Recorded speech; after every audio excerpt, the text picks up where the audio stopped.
in my 20s, I signed up for a hypnosis course. And one of the students was into something called affirmations.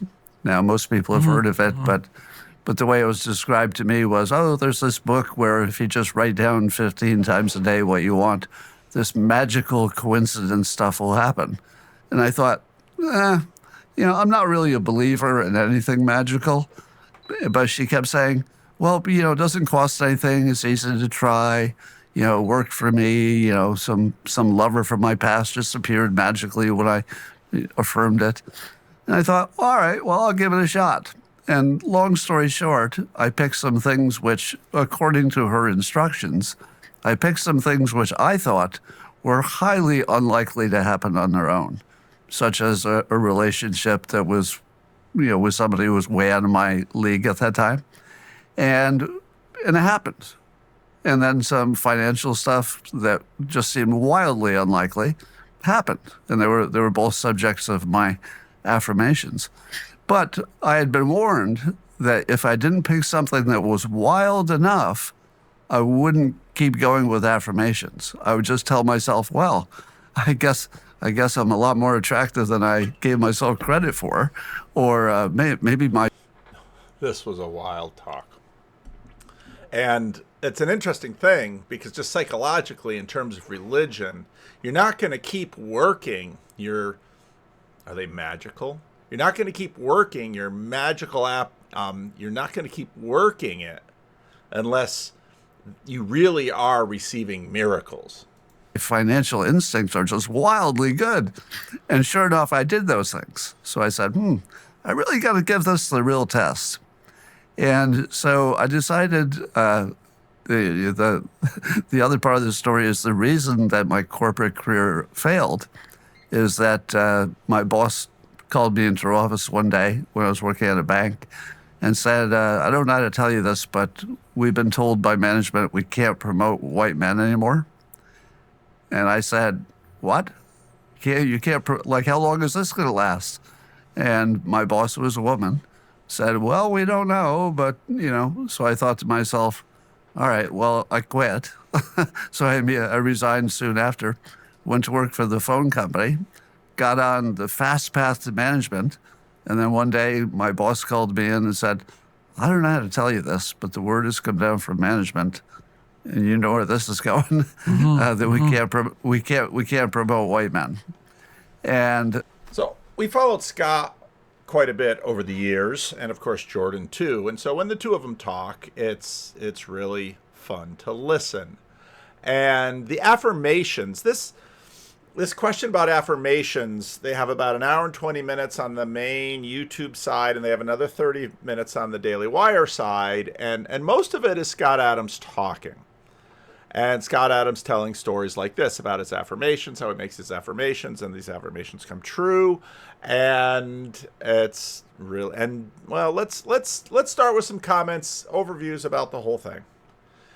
Like with the David French talk, Jordan is listening more. Now, some people have said, well, he's filling out his contract with Daily Wire, and will he stay with Daily Wire? None of us know.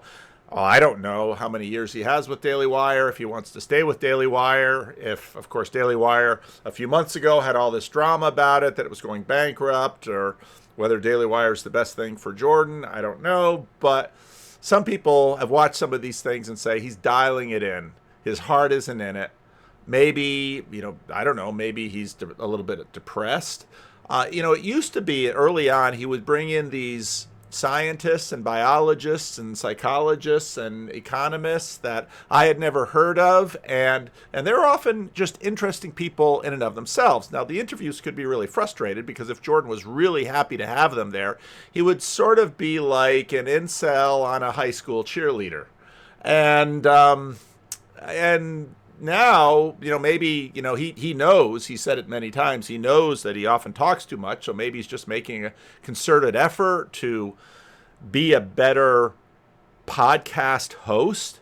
But really, we've said this before, is podcast host the best job for Jordan Peterson? It's such a weird thing that all of these relatively high-status academics and individuals who sort of got bumped out of academia about the only thing that they're good for is being a podcast host. Now, someone might look at me and say, "Well, pastor, what about you?" Well, I'm at least still a pastor, you know. That be what it is. I still by no means derive the majority of my income from the things that I do on YouTube. But it is a really curious thing that, okay, so you got canceled, you got bumped out of your career, you're unhireable. One of the interesting things that came out of this is that well, maybe I'll just play it. That, and also thank you more personally. You wrote a cartoon about me when I was I'm still in the midst of my interminable war with the College of Psychologists in Ontario. And I don't think they were very happy about that. I certainly hope not. Apparently, I'm to be re-educated this month. So I'm dead serious. They've reduced my penalty to 1 2-hour session by Zoom, which I'm supposed to keep private, but certainly will not. I'll tell you. So Jordan's numbers have not been great. I mean, if you've watched his channel, so he's got 8.73 million subs. And again, if you're at all familiar with YouTube, people look at that subscriber number and it does not mean what anybody imagines it means. I'm not even sure exactly what it means, but so that's a good healthy number on YouTube. And this view, and Scott Adams has a very decent YouTube following too. And between them, after one day, only 63,000 views. And often, you usually with a release of a video, it'll start up here and it'll go down. Now, that may be me because I'm a small channel and I have the homeroom videos and a bunch of you watch every day. But boy, if Jordan just clips from his re-education, and of course, you got to have a camera on him. I mean, that's pay-per-view stuff. I'm sorry. You put that behind the Daily Wire paywall, and people will put down their $150 for a year, or at least their $10 for the month, or whatever their monthly thing is, and they will buy that thing, because if there's anything I want to see, it's the attempted re-education of Jordan Peterson. That will be hilarious. So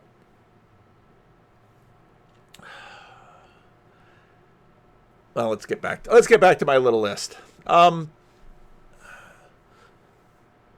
So again, Jordan used to have all these different, and now a lot of his, I'll have to go back through, but a lot of it's just culture warrior stuff. And the irony is that you would think having other celebrity, the YouTube celebrity crossover thing is a thing on YouTube, but you could have had 63,000 views for one day for these two, and it's very interesting. Now again,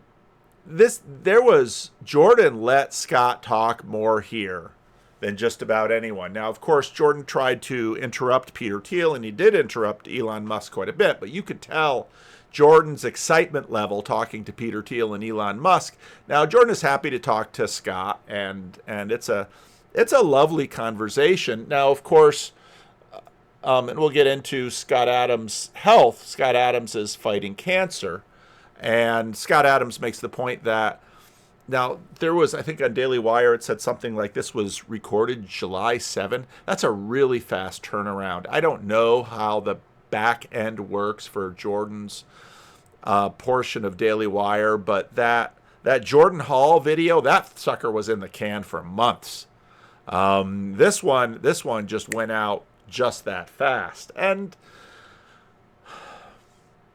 And Scott Adams says, by this point, he had already calendared his medically assisted suicide here in the state of California, but he's been receiving a treatment that basically cuts off all of his body's natural development of testosterone. They do that by drug. They don't do that by scalpel.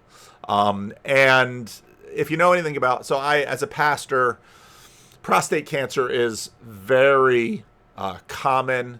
It's often said half of all men will get it, but a tiny portion of men will die from it. every now and then, I don't know anything about it. I don't know if it was just a fast moving one, but his has metastasized. And then what happens? I had a really good friend who was an elder and just a wonderful man here at the church who died of prostate cancer, and he fought it for years. He would do estrogen therapy because basically the testosterone feeds the cancer. And so all of you who are like taking testosterone to try and not age, I wonder, are you setting yourself up for, I mean, that's the thing with a lot of these anti-aging things, that our bodies have all of this balance, and it's like, okay, I don't want to die of this thing, so then I'm going to do all these other things, which will probably lead to my death of this thing over here. It's an enormously complex thing. But anyway, since he's taken that treatment, he has no pain. I mean, he said he couldn't walk. He was just racked in pain, and for that reason, he was going to take his own life. But now with this treatment, he doesn't have any pain, and he thinks it could be months or years now that he could live with it. So that's all really good news. That's all really good news. Because I mean, truth is, I like Scott Adams. I don't listen to him faithfully every day, but usually somebody who does listen to him more, if he says something that someone knows I'll be interested in, they, contact me and say, oh, Scott said da-da-da-da-da today, and then I'll go to it and I'll listen to it. And you can find a Scott Adams playlist in my videos. So let's go back to my little notepad sheet here.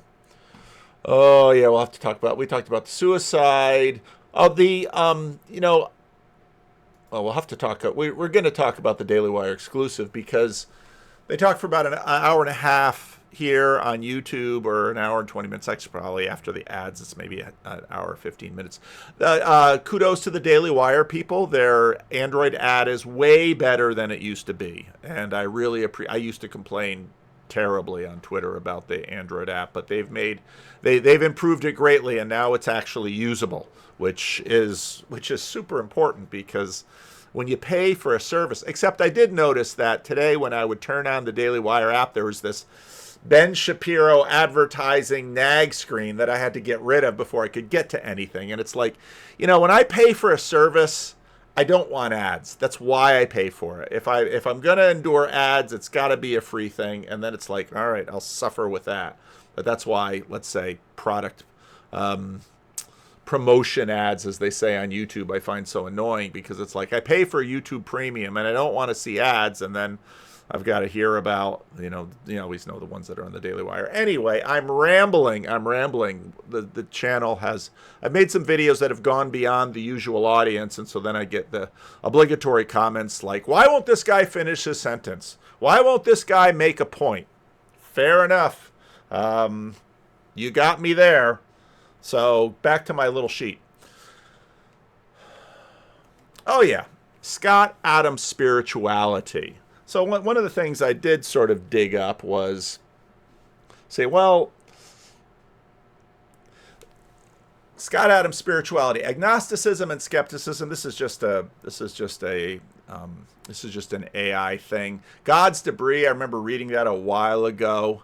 In his book God's Debris, Adams presents as a thought experiment exploring the idea of pandeism, the notion that God becomes the universe and no longer exists as a separate conscious entity.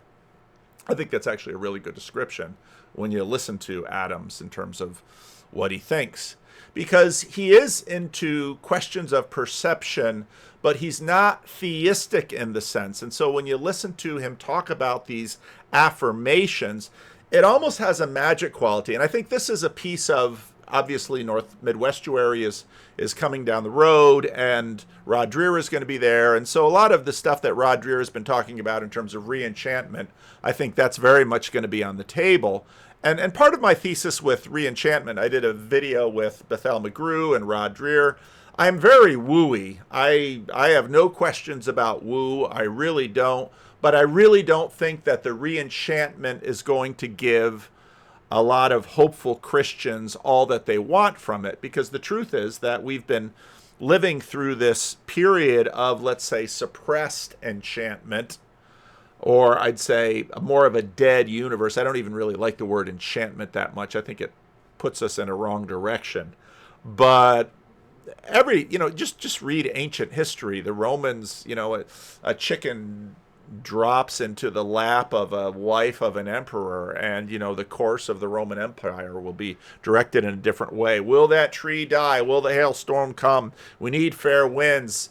Agamemnon sacrifices his daughter. I mean, the world was full of this.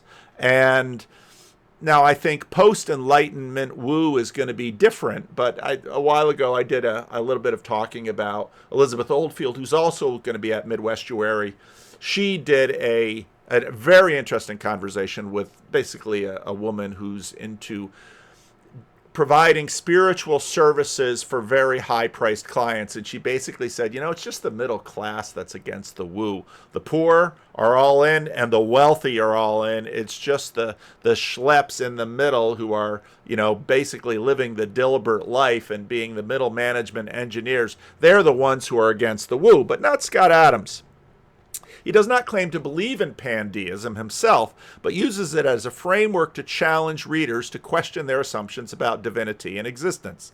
The book suggests that if people truly believe in God, their actions will be radically different, marked by urgency and total commitment, which Adams argues is rarely observed. And you'll hear this throughout Adams' talk. He'll basically talk about the fact that almost everybody else is sort of willing to accept the world as it is, but he'd use these affirmations, and he's willing to do things and try things and say yes to the universe, and that has made him a famous and wealthy man. Now, that won't necessarily keep you alive or stop you from aging. And in fact, there's a lot of calamity in Adam's life, and he talks about quite a bit of this. I mean, it is a worthwhile, if you like Scott Adams and if you like Jordan Peterson, it's a worthwhile thing to watch. So Adams spends really most of the video going through how he got into becoming a comic, and again, for Scott, it's sort of, I think that pandeism is kind of a good idea, because for him it's sort of like the universe is just potentiality waiting there for someone with enough boldness and someone with enough brash to just go out and get it and claim it. Now, you also have to recognize sort of the sample bias in this, because there's a lot of people that do that, and you can find them in the Hold My Beer clips all over YouTube, and they don't necessarily live long, and they don't necessarily succeed, and you don't necessarily know their name. But Adams has had, a fair amount of both success and tragedy in his life. For example, one of the things that I thought about in this was when Scott Adams gets to Judgment Day and the Lord says, Scott, I know you weren't into the religion thing, and I know, this pandeism stuff and the consciousness stuff. I know you didn't buy any of that, and okay, fair enough. But boy, I gave you a lot of good stuff. And it was fun playing with you. You made that affirmation, and I thought, oh, wouldn't it be fun? Let's give a really circuitous way by which Scott Adams gets his affirmation manifested to him. Wouldn't that be fun? Let's see what Scott Adams does with it. And Scott talks about the fact that, I think it's in the Daily Wire exclusive portion, where he talks about the fact that, once he became wealthy, he realized more money didn't really make him any more happy. And so then he started leaning into a posture in life of making other people's lives better. And actually, it was interesting because he mentioned something in this video, which is very similar to what Laura had mentioned today in the estuary video, where, what can I do to help other people have babies and children? And both Scott Adams and Jordan Peterson are both pro-baby. They're pro-natalist. And I don't know if Adams himself has any biological children. Is structured by your aim, then, well, that makes the world an entirely different place.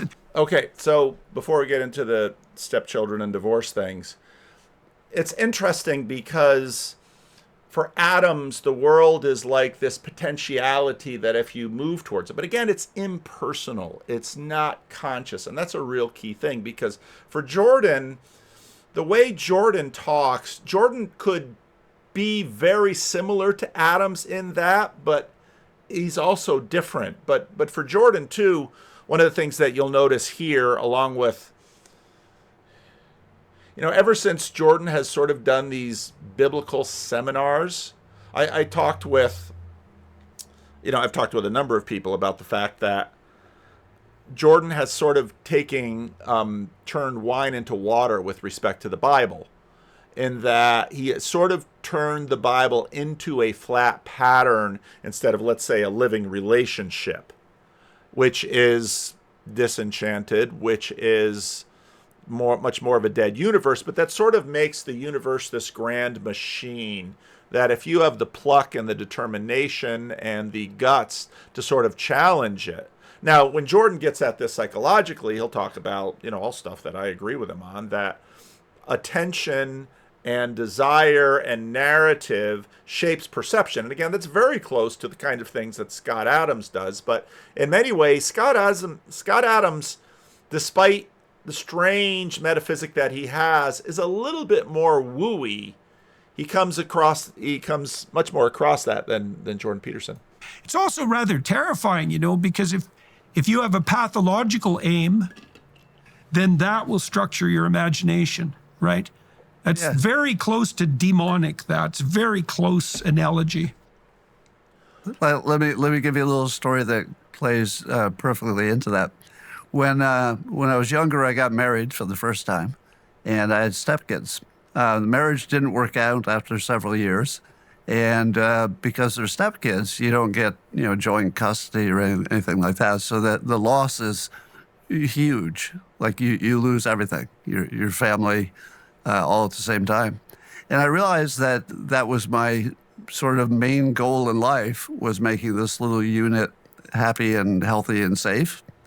And when that went away, I realized, man, I'm going to need some kind of motivation. Right. And I actually said out loud, I was alone, but I said out loud that I was going to donate myself to the world.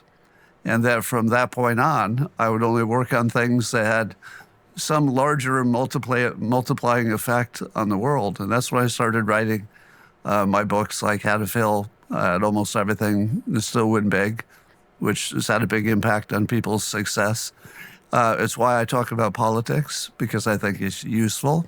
It's why I do everything. So everything I do now has to have some connection to a larger body of people who would benefit if I do it well. And that revived my sense of meaning at a higher level, so that I haven't had an unhappy day in, 20 years. Because now, you could see very much sort of his alignment with Jordan in some of this stuff in terms of the meaning and pursuing meaning. And one might even ask, the first interchange I ever had with a YouTuber, or not a YouTuber, this was before YouTube, with podcasts. There is a podcast coming out of a big church in London. Oh, I don't remember the guy's name, but it's a very, well, why don't I look it up, because I can pause. That would be very nice of me to go look it up so I could tell you exactly. Graham Tomlin, there he is. And I really sorry, Glenn, I haven't listened to these two, I think three now, because you had another one on Descartes, which I thought, Bethel's going to really have thoughts about this one. But he and two other people in his church, or at least friends of his, they made a podcast really early on. I got into podcasts like super early on because I like to play with tech stuff. And I remember I sent them an email about prayer. And the question was, does God open unanswered prayer? Or does God open poorly addressed prayers? And so when, Scott Adams talks about, the pain of, and he's not been successful in romance. And, he's a quirky individual, and he probably is going after really good-looking women, and it just hasn't worked out for him. And I feel for the guy. And so he's never had children. He had, he had those stepchildren. And from what I've heard, just, bits and pieces, that, he really loved those children. I think just in the back of my mind, something is saying that one of them got into trouble with like drugs and alcohol. And he talks against alcohol in the second one. in the Daily Wire exclusive one. And maybe one of them struggled with sobriety or something like that. But it sounds like he really loved those kids. And then obviously the kids go with the mom because they came with the mom into the marriage. So they leave with the mom in the divorce and he loses them. And I've heard that a number of times. And, you know, this is what sort of makes the whole manifesting and affirmations thing always ironic, because there's always sort of a weird side. So it's like when you were doing your affirmations to have romance and, you know, maybe marriage with the hot girl, did you forget to ask that you would live happily ever after? Because that would have been a good thing, because I'll tell you, way more people have gotten into a relationship with someone they really had the hots for then were able to sort of figure out how to make it work. Because it's one thing to fall in love and to have a few years. It's a whole nother thing to figure out how to love for decades and then how to have children. And then, I mean, it's not always an easy thing. People are complex. So, you know, I really feel for the guy. And he kind of, I first got to know Scott Adams because I had heard he was one of the few people that sort of predicted that Trump would win in 2016. So then, you know, this was when I had time, you know, before the whole YouTube thing, back when I'd sit here for hours each week. The congregation is small, and, you know, I'd read interesting books, and I had time to listen to podcasts, and I could do a lot of digging in terms of my sermon research. And those were the days, my friend. We thought they'd never end. And so I bought one of his books, and it was a good book. I really enjoyed the book, and I got a lot from the book. That's where he talks about sort of building up different skills and putting them together. And he talks about that a lot in this, how he learned to draw left-handed. So then we had medical things, the left-handed thing, right? He's not had an easy life in terms of his medical history. He's had a variety of medical things. He couldn't talk for a while. Okay, so Adams is 68 years old. In my book, not very old. I'm not too far behind him. But, yeah.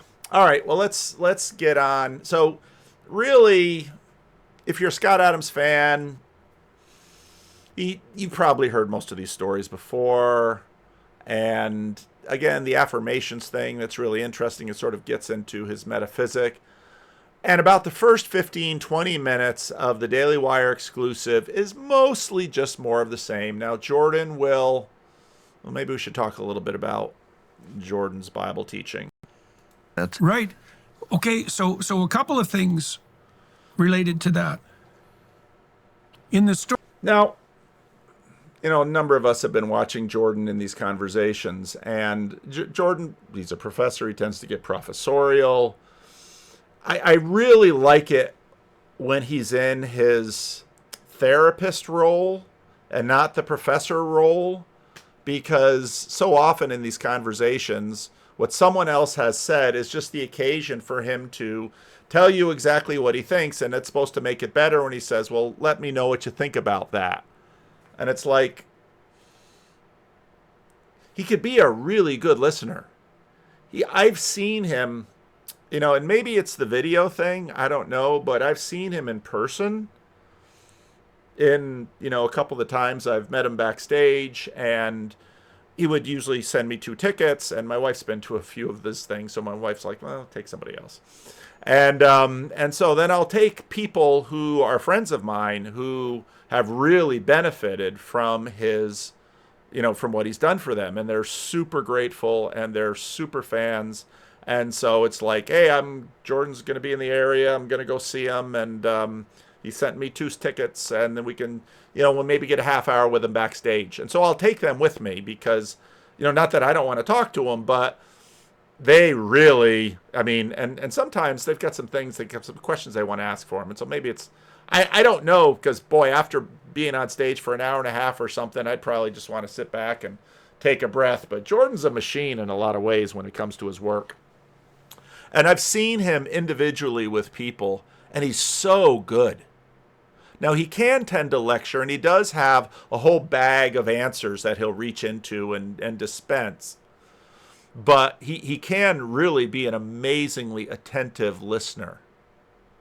And it's, I'm a pastor, and so I watch people. And I see people who are good listeners, and I see people who aren't. And so, again, there's this way that he deals with the Bible that somehow turns wine to water. And I think, again, it's because of this. You see, Peugeot doesn't do it like that. And I think the reason is because for Jonathan, even though Jonathan is, in a sense, so I've been preaching through the book of Revelation, and in my sermon on Revelation 2 and 3, I talked about the preterist, the historicist, and I talked about the idealist, this posture in terms of the book of Revelation. And later on the Daily Wire exclusive side, he'll go through what he does, because Adams will say, are you a literalist? And again, that's such poor framing, and poor Jordan always has to explain this. And basically, Jordan is sort of a perennialist idealist when it comes to understanding how we relate to the Bible. And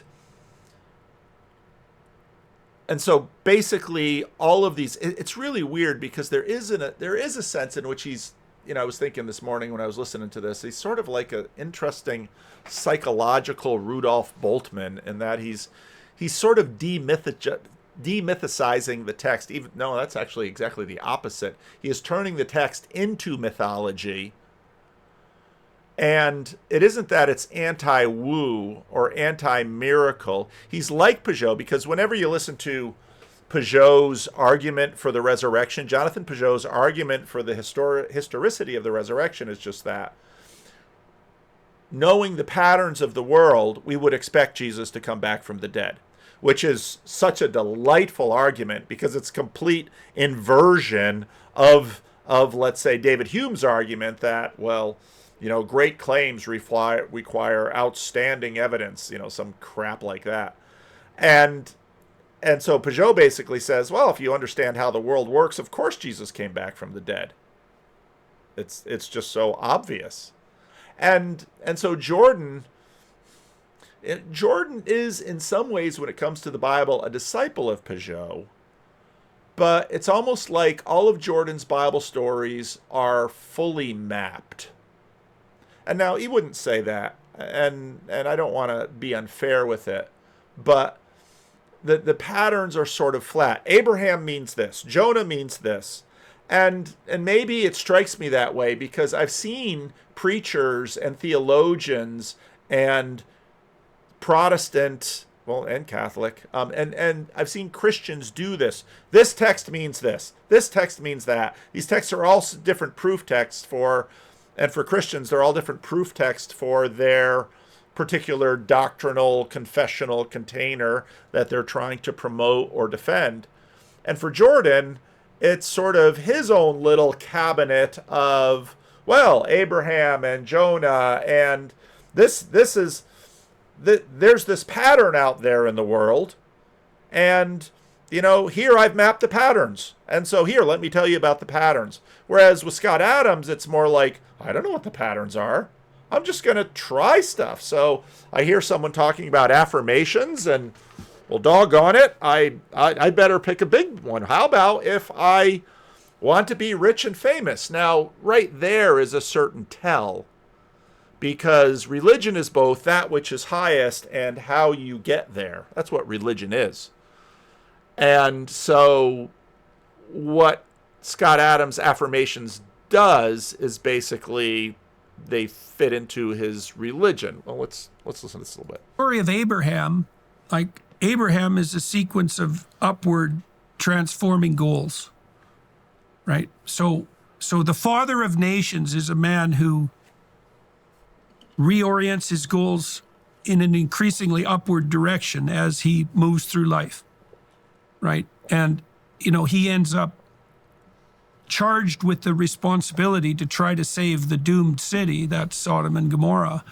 He fails at that, but but he's still charged with that responsibility. And there are prophets in the Old Testament who succeed at such things. Jonah succeeds, for example.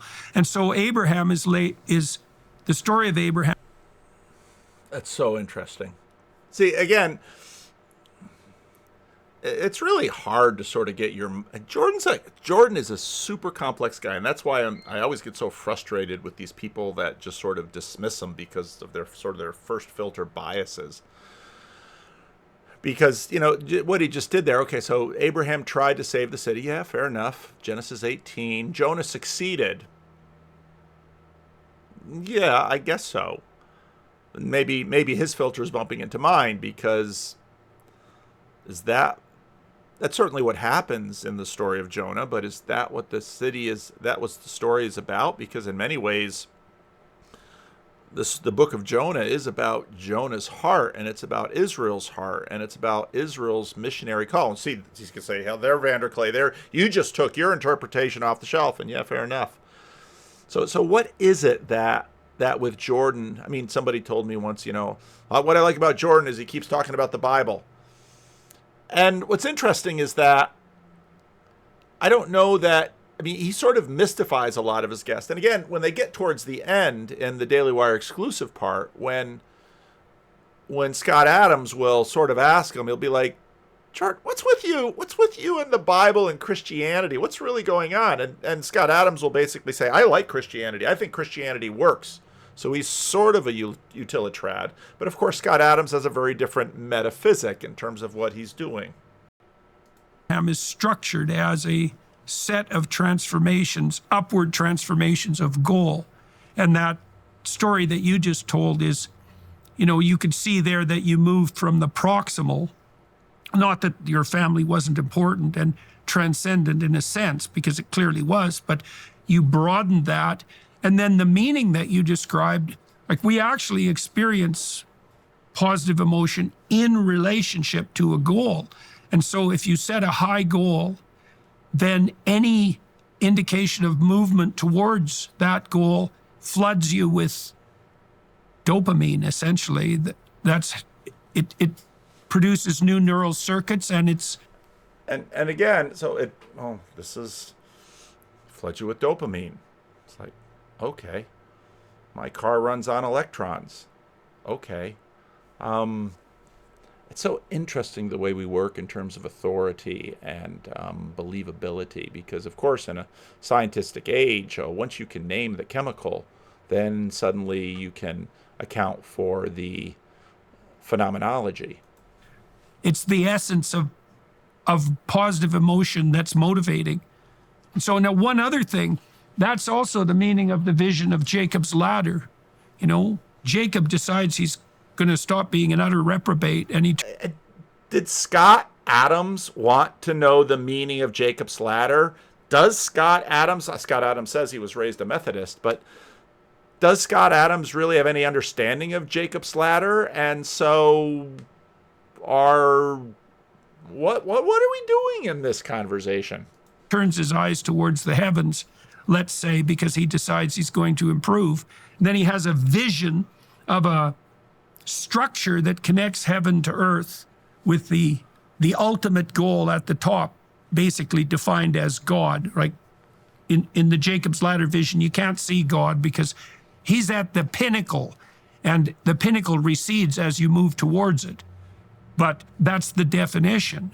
And then the voyage of life becomes that climbing up that ladder, making... And what's amazing is that in some ways, him sitting here, he's kind of a boring professor, which, again, I still go back to the fact that I feel for him because he was ripped from his life. He was. And just go back and watch him in front of students. Go back in 2017 and earlier, watch him in front of those students. He's a great professor. He's a great lecturer. And it's just so sad. The goal's deeper or higher, depending on how you look at it. That also, all that seems to be correct psychologically, as far as I can tell. Like, It's not in the realm of superstition and myth. And now, you know how conversations go. We have them all the time. So he's just going on about this, and again, somebody could find me doing the same thing. I'm not saying, but and a little later in the conversation, or towards the end of the Daily Wire exclusive, Scott Adams will say, "You're the greatest communicator that I've ever seen." This isn't really him at his best. This isn't the best setting for him. That's just how things work. So how did you see? That's so interesting too, Scott, because you see, you could have despaired when you lost your family. You could have shook your fist at the sky and cursed God. That's what Job's wife tells him to do when he's suffering. She says, there's nothing left for you except to shake your fist at God and die. But you decided to replace a goal that was already positive with one that was broader and more positive. How do you think you overcame your resentment, your bitterness, your sense of loss? And I'm also curious about how that's playing out now, because we haven't talked about this, but I know that you're quite ill. And so that's also germane. So why did you decide to stay? Go ahead. Well, I think the answer is that I was born with some kind of innate optimism that never turns off. So I could have horrible situations, and it barely affects my optimism. I just think, well, today was bad, but... So in the Daily Wire section, there's a lot more of that kind of back and forth about the Bible. There's more Bible stuff in the Daily Wire exclusive section than the other section, and it gets interesting when Scott is clearly happy for the chance to talk to Jordan, and he starts out the question basically saying, this is such an opportunity to talk to you, and that is so cool. It is really so cool. I'm so glad these two got a chance to talk, because obviously Scott's in ill health, and I'm really happy that the conversation happened. And Scott, has talked for most of the conversation, but now he's got some questions, because Jordan keeps going on about this in the Bible and that in the Bible and this in the Bible and that in the Bible. So, well, let's see. Scott basically asks him, so now I have to ask you, at what point in your life did the Christian interpretation of reality become dominant for you? Scott asked that question. I thought, oh, that's a good, because, everybody's always sort of pecking at Jordan. Are you a Christian? Do you consider yourself a Christian? We just had that disastrous Jubilee debacle that happened a little while ago. And Scott just comes in just in a really good way. And so I'm like, oh, nobody's ever quite asked that before. And Jordan answers about probably 1984. And I thought, yeah, because again, you can find how many different videos on YouTube about, is Jordan Peterson moving, and is he changing, and yada, yada, yada. And I've listened to him carefully for a very long time. And my answer is usually, not really. He's been developing what he thought, but I don't think he's really changed where he's at with respect to this in terms of how he lives it out. So he says, well, so in 1984, he started, and again, anybody who's listened to Jordan stuff knows this, he started just, looking at evil, and he was studying totalitarianism. And again, for Jordan, it's sort of inverse. He wasn't asking the questions, how could other people do this? But he was much more asking the question, could I do it and enjoy it? And his answer was yes. And so then suddenly the question is, okay, well, what's really going on with that? And then Adams takes it again. Scott Adams is a sharp guy. He is a sharp guy. I mean, he's got a quirky metaphysic, and he's an interesting guy, but he's a sharp guy, because he asked questions of Jordan and framed them in a way that few people have. I don't know if I could have done as well. And got, really, it's the last 10 minutes of the Daily Wire exclusive. And if someone says, should I rent it for a month so I could watch it? I'd say, yeah, it's probably, I don't know what a month is with Daily Wire. Is it $10 or something? I'd pay $10 for that 10 minutes. I bought the whole year. And then Scott says, could you define evil for me? And Jordan's ready to go with it. He's got a definition of evil, and he says, positive delight in the unnecessary suffering of others. Which, when you think about it, says that's not a bad definition. Jordan's obviously been thinking about this for a long time, but Scott then sees something in there, and he's going to go in there. And so then Scott says, so you need the human's reaction to it to get full evil? Because if you look at Adam's pandeism, there's nothing conscious. And so in that sense,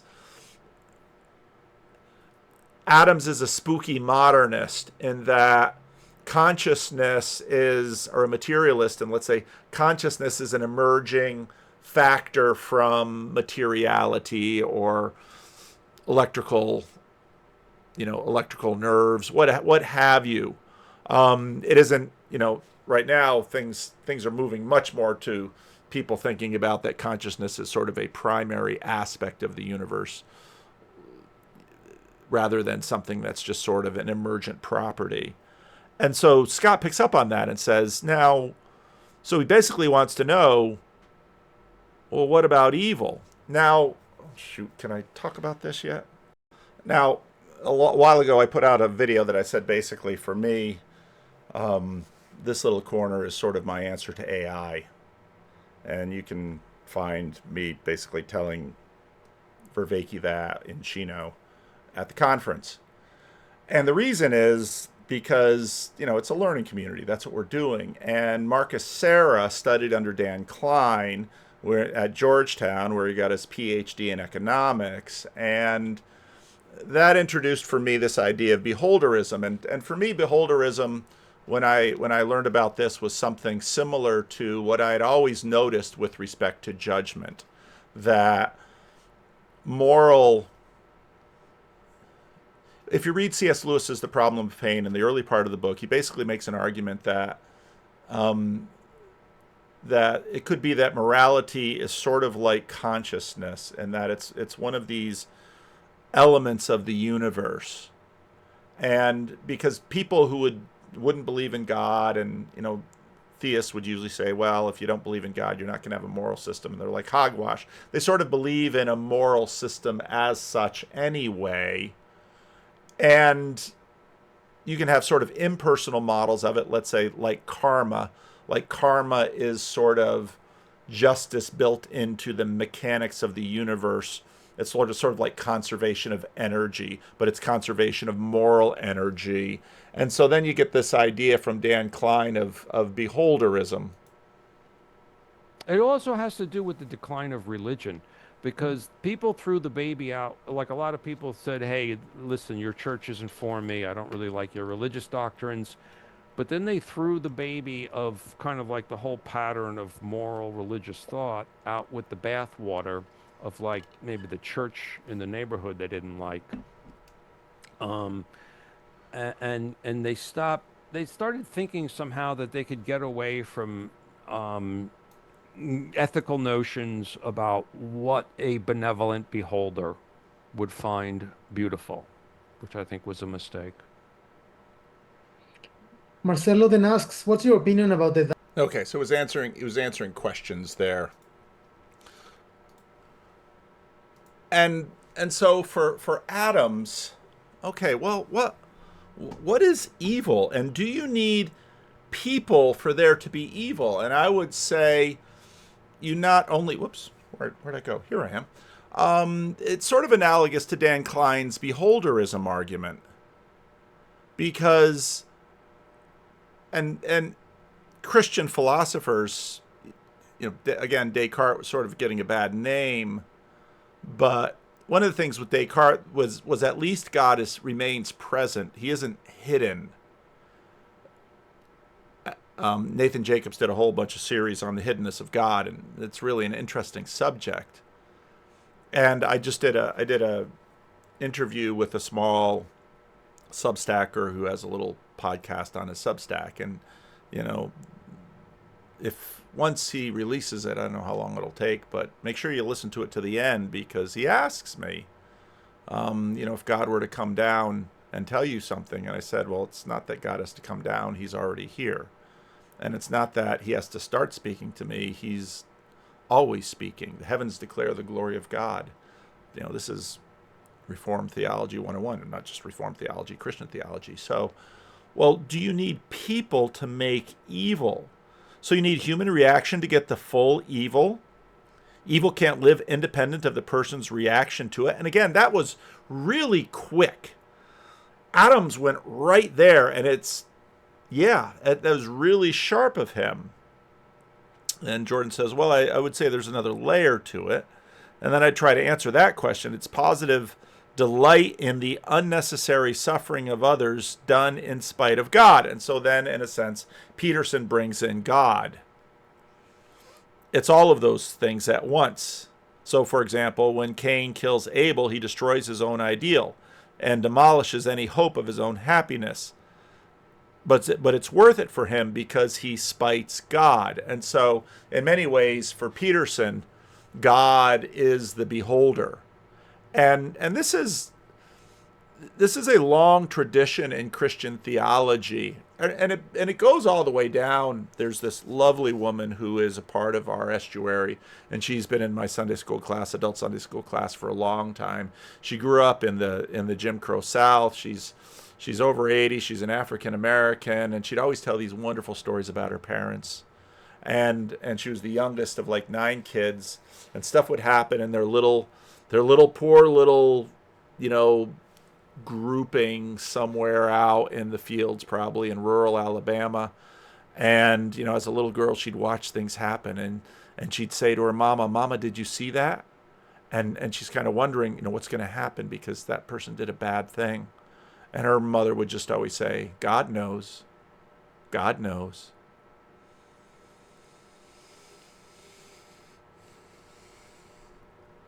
Scott Adams follows back. Then evil requires the act, the existence of God, and the human who's having a reaction to the two.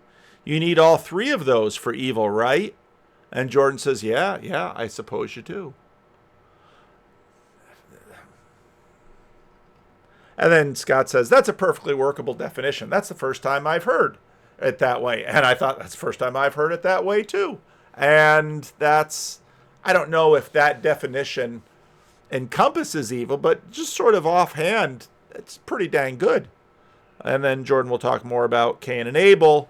And then Scott, this is almost to the end of the Daily Wire exclusive. He'll say, I notice you talk about the Bible a lot. And I guess maybe, obviously, when we judge someone, we judge them against our own mapping of reality. And so when I imagine sitting down and having a conversation with Scott Adams, do I like talking about the Bible? Yeah, I do it for a living.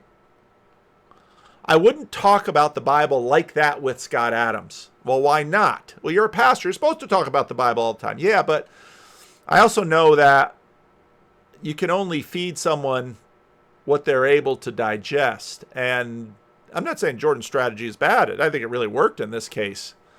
And so then he says, I feel I should know the answer to this question, but I'll ask. This is typical Scott Adams.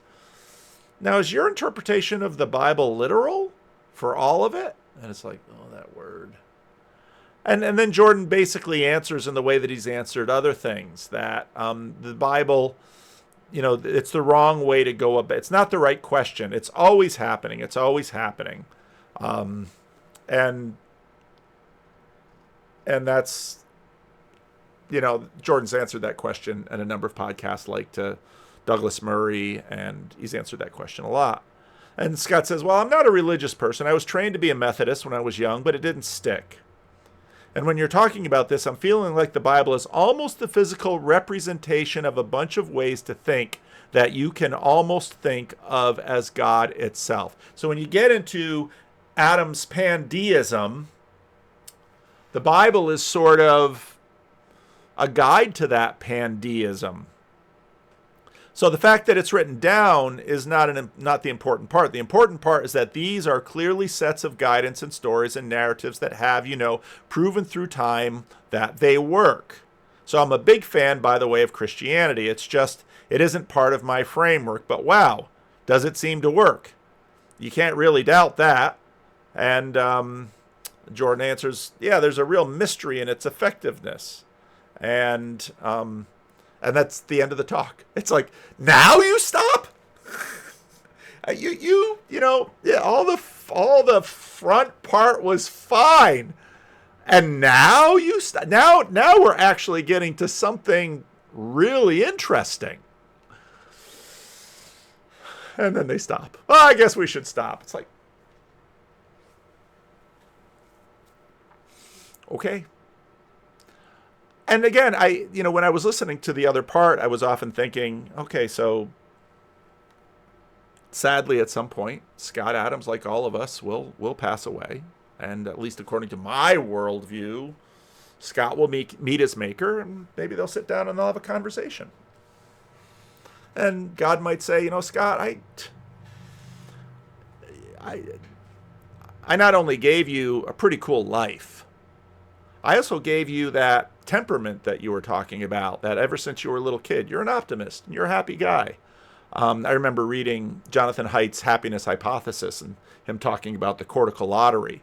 And, that really stuck with me. And I thought, yeah, that's really true. Because I'm a happy guy. I remember I took that Big 5 personality thing, and it was like, I'm high in openness. I'm very low in neuroticism. I just have a personality profile temperament that makes me a happy guy. And I've always been happy. I can't take credit for that. I just received it. Part of the genetics. I had wonderful parents. I didn't really have any trauma growing up. I mean, I've had an amazing life, not wealthy or anything like that, but I've, especially my upbringing was wonderful. I've had suffering later in life, of course. You don't live in this world and not have suffering. So, and I, the Lord, so again, I'm a Calvinist. God gets to judge us God will judge us on how God judges us. And I always find it a little bit annoying that human beings sort of step into the throne of God and say, I know how God's going to judge this. And it's like, I'm deeply skeptical, The world is really big, and the longer I live in it, the more different things I see, and it's like, boy, I'm glad I don't have to sort this mess out. But, what is he going to say to Scott Adams? I don't know. We'll let God be the judge, and I don't know. Now, Scott, earlier in the other one, we'll talk about That was exactly when I thought, I don't know, maybe life is wired in a way that's non-obvious. And if you could figure out how that wiring works, you could control reality itself. So at least I was sort of open to the possibility. But, this was also the age where I was watching, reading comic books and, magic seemed more accessible. But, as an adult, I started thinking that, I must be living in some kind of a simulation. And that somehow the way I steer the simulation is by imagining what it is that I want to go toward, and then things fall in line. Yeah. And you used the word authoring before, and that's my favorite word for controlling the simulation, because you author a story, and then you find yourself in the story later, and Yes. it's just like you wrote the book, and then you became the character in the book. And how Yes, do I explain exactly. that? That goes way beyond anything I can put together with cause and effect. So I'm not 100% sure that we live in a simulation, but I wouldn't be surprised if the day I die, I wake up in a gamer chair, and they say only 5 minutes has gone by, but you live this entire other life in the game. So I always wonder, maybe there's more to find out. You never know. And then they're going to give us an ad. That's a good place to stop. So, yeah. So, for those of you who are used to my videos, I got some vacation coming. I don't know what I'm going to do with my channel. I'm going to take a camera with me. I'm going to take a computer with me. And depending on what kind of Wi-Fi I get in different places that I roam, I might upload stuff or I might not upload stuff. I never know when I go and do these things what I'm going to do. But usually when I go on vacation, I upload more membership type stuff because it's a little bit more personal and it's a little more off topic to the degree that this channel has a topic. But I'll try and at least put some stuff up to the main channel too. So anyway, yeah, leave a comment. Interesting video.